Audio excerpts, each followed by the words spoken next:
Magandang gabi, pambungad sa ating newscast.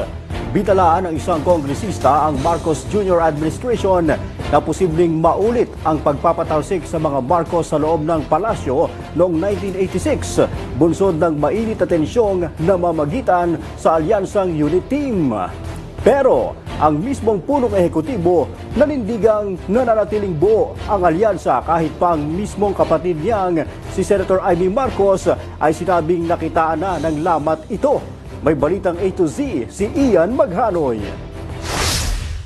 That is still there, it is still vibrant, it is still working.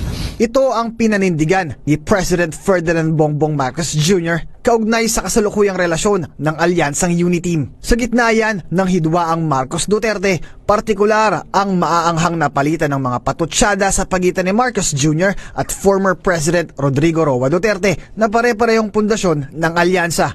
Paglilinaw ng Pangulo, nananatiling buo ang UNITEAM. Pagbibigay din ng Pangulo, ang UNITEAM ay ang mga pinagkaisang puwersa ng mga politikong pinagsama-sama sa iisang alyansa para sa ikabubuti ng bansa. Because if you remember, UNITEAM is not just one party or two parties or three parties.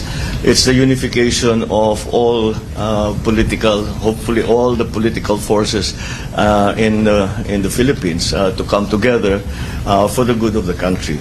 Salungat naman ito sa pinaniniwalaan ng ate ng Pangulo na si Senator Amy Marcos. Sa palagay ko, ang UNITEAM talagang may tama na, no? May lamat na talaga ang pagkakaisa. Well, talaga namang nakakasama ng loob. Aaminin ko na masakit talaga. Maliban raw kasi sa hidwaang Marcos Jr. at Digong na parehong inaakusahan ng isa't isang bumabatak ng ilegal na droga, isa rin sa anyay kasiraan ng UNITEAM ay ang mga nasa likod ng maanumalyang People's Initiative o PI, bagay na hindi pinangalanan ng senador. Sa palagay ko, yung mga principal, hindi naman na magulo eh.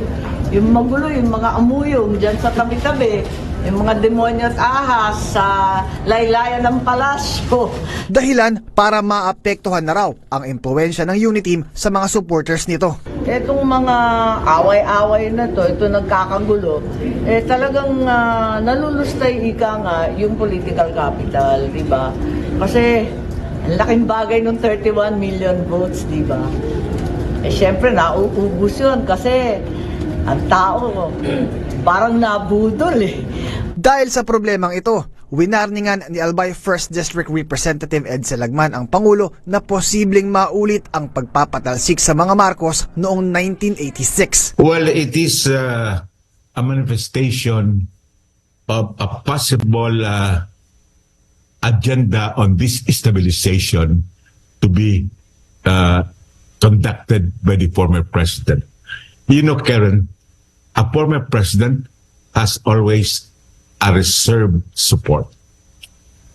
And this is why the incumbent president, President Bongbong Marcos, is not really so keen on igniting a conflict with the former president at the moment.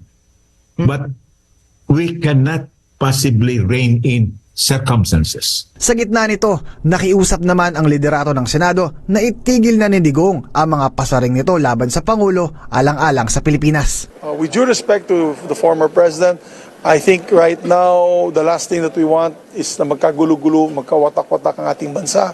Ang akin dyan ay slow down po natin ang away na yun kasi ang importante dyan ay kapakanan ng taong bayan. Una nang itinanggi ni Senator Ronald De La Rosa ang paratang ni Digong kay PBBM na kasama nga talaga ito sa drug watch list ng nagdaang Duterte administration. Hindi ako alam dyan, basta concern lang ako sa PNP. Sir, ako concern sa PBBM. Para sa Balitang A to Z, Ian Maghanoy.